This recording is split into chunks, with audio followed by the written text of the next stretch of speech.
어제 말씀에서 주님은 바리새인들과 서기관들의 거짓되고 위선된 종교생활, 하나님을 믿는다고 하지만 속 다르고 겉 다른 그들의 위선에 대해서 굉장히 강력하게 질책을 하시고 질타를 하셨죠.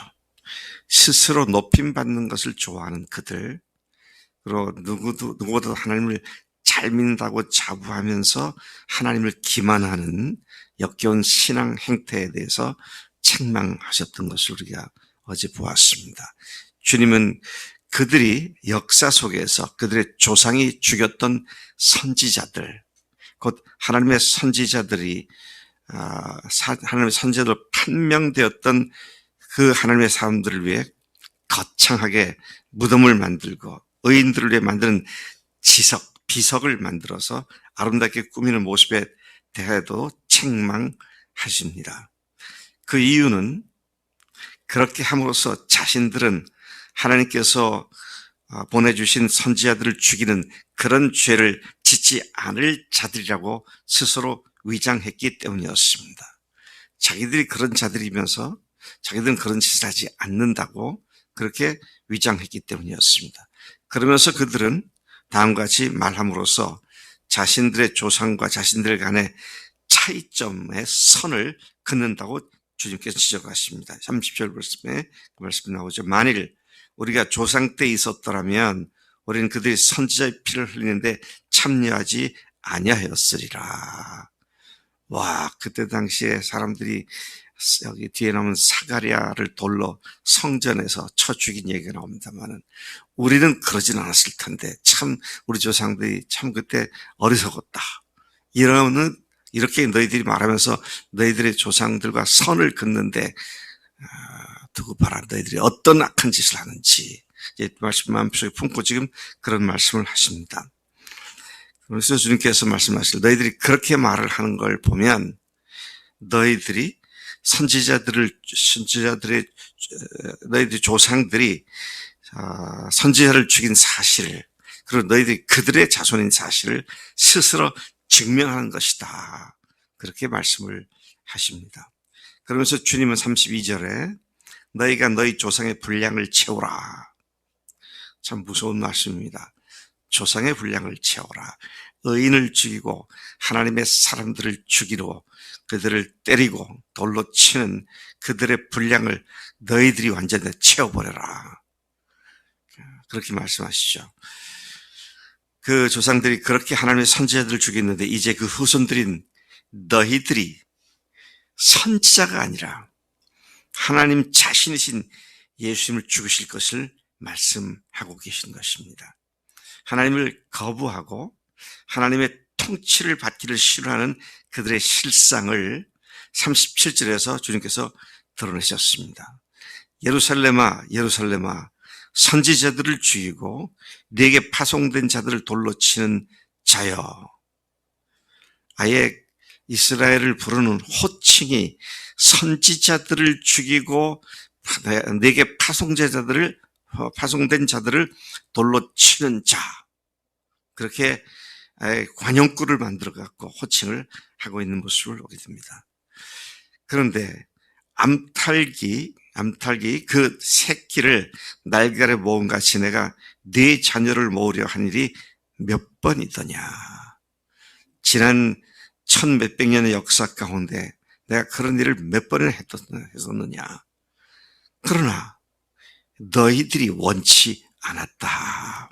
그런 말씀을 하십니다. 반복되는 회개의 기회를 주고 또 기다리고 그들을 돌이키게 하기 위해 그들을 수없이 품어주셨지만 오히려 그들은 하나님이 보내신 선지자들을 죽이고 그들이 보내신 자들 돌로 쳐 죽였다고 말씀하십니다. 그리고는 그들의 그러한 하나님을 배척하는 행위의 원인이 뭐라고 말씀하셨습니까? 그들이 주님께로 돌아가기를 원하지 않았기 때문이다. 참 우리가 이게 무서운 우리의 속성입니다. 주님께서 돌아오라고 또는 회개하라고 말씀하시는데 우리는 끝까지 원하지 않아서 내가 주인된 삶을 포기하지 않아서 계속 이런 일을 짓게 되는 것을 보게 되는 것이죠. 오늘도 주님은 우리가 잘못할 때마다 기다려 주시고 품어 주시고 하나님의 사람들을 통해 회개를 촉구하시지만 끝내 미련을 쓰면서 거부하는 모습과 이스라엘에 대한 예수님의 책망과 다를 바가 없지 않는가, 이런 생각을 해보게 되는 것입니다. 주님은 그들이 앞으로도 계속 그렇게 할 것이라고 경고하십니다. 33절 보니까 뱀들아, 독사의 새끼들아, 너희가 어떻게 지옥의 판결을 피하겠느냐. 아예 뱀이라고 말하고 독사의 새끼들이라고 말하죠. 뱀은 뭡니까? 마귀잖아요. 이 마귀 새끼들아, 주님께서 그렇게 아예 단정적으로 말씀하면서 너희들이 지옥 판결을 피할 수 있다고 생각하느냐? 어림도 없는 얘기다, 그런 말씀하십니다. 그러므로 34절에 내가 너에게 선지자들과 죄 있는 자들과 서기관들을 보내매 너희가 그 중에서 더러는 죽이거나 십자가에 못 박고 그 중에서 더러는 너희 회당에서 책질하고 이 동네에서 저 동네로 따라다니며 박해할 것이다. 그게 거기서 끝나는 것이 아니라 앞으로도 계속 그렇게 할 것이다. 지금도 유대인들은 그렇게 하고 있죠. 자, 주님은 예수님 당시의 유대인들이 들에 대해서 35절에 그러므로 의인 아벨의 피로부터라는 말은 뭡니까? 하나님이 창조하신 날이 시작된 지 얼마 안 된 그때부터 시작해서 너희들이 심지어 성전 안에서 사가랴를 돌로 쳐 죽이는 그런 범죄를 한 조상들의 자녀들이 아니냐. 자, 이것을 강하게 어필을 하시는 말씀을 여기서 보게 되는 것이죠. 그런데 그 피가 다 너에게로 돌아가리라. 36절, 내가 진실로 너에게 이르노니 이것이 다 이 세대에 돌아가리라고 그들이 예수님을 죽이게 될 것을 예고하신 말씀이시죠. 우리가 잘 알고 있습니다. 이게 고난주간 중간쯤에서 하신 말씀이라고 본다면 불과 이틀 후에 또는 사흘 후에 그들이 예수님의 피를 보게 되는 그런 시점을 앞두고 주님께서 말씀하고 있는 것이죠. 38절, 39절에 보니까 예수님은 예루살렘아라고 안타까움을 가지고 예루살렘을 부르십니다. 그리고 그들의 집이 황폐케 되고, 그래서 너희 집이 황폐하여 버려진 바 되리라. 이 말씀을 하신 지 불과 40년 채 안 돼서 이 말씀 그대로 이스라엘의 예루살렘의 성전과 예루살렘의 모든 집들이 불타고 무너지고 황폐하게 돼서 아무도 돌보지 않는 황폐한 땅이 되어버리고, 그리고 2000년 동안 이스라엘 백성들은 전 세계를 흩어 돌아다니며 이산 민족이 되어버린 사실을 우리는 역사를 지내놓고 우리가 너무도 잘 알고 있습니다. 39절, 내가 너에게 이르노니 이제부터 너희는 찬송하리로다. 주의 이름으로 오시는 이여 할 때까지 나를 보지 못하리라고 주님께서는 그 세대에 종지부를 찍으셨습니다. 그 세대가 그렇게 십자가에서 예수님을 죽일 것이라는 말씀을 하셨고, 그 후에 이스라엘 세대도 여전히 예수님을 핍박할 것과 교회를 핍박할 것을 말씀하신 것이죠.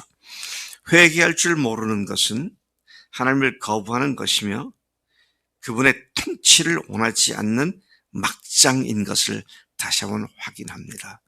여러분, 오늘 우리 마음속에 주님께서 우리의 잘못을, 우리의 반복되는 실수를 기다리시고 또 그것을 회개를 촉구하실 때 철저하게 회개하고 주님께서 다시 그런 죄를 반복하지 않도록 우리를 은혜로 세워주신 것을 믿고 주님께 매달려 끝을 보는 기도, 끝을 보는 회개 기도가 우리 삶의 당연한 삶의 모습들이 되어야 할 줄로 믿습니다. 하나님 아버지, 감사합니다. 이 아침에도 저희들에게 다시 아주 무서운 말씀으로 일깨워주시니 감사합니다. 살 길을 말씀해 주셨사오니 죽을 길이 아니고 망할 길이 아니고 패망할 길이 아니고 살 길, 생명의 길을 주셨사오니 하나님, 우리가 그것을 원치 않는 못된 마음의 태도를 버리고 주님의 통치 가운데 다시 회복받고 주님과 참으로 사랑의 깊은 교제를 누리며 매일매일 살 수 있도록 복된 자리로 우리 인도해 주시길 빌고 원합니다. 그것을 마련해 주셨고 우리로 회개를 촉구하시는 그것들을 우리가 철저히 회개하고 주님 앞에 반듯하게 세움을 받는 우리 삶이 되도록 인도해 주실로 믿습니다. 감사하고 예수님의 이름으로 기도로 삼나이다. 아멘. 아멘.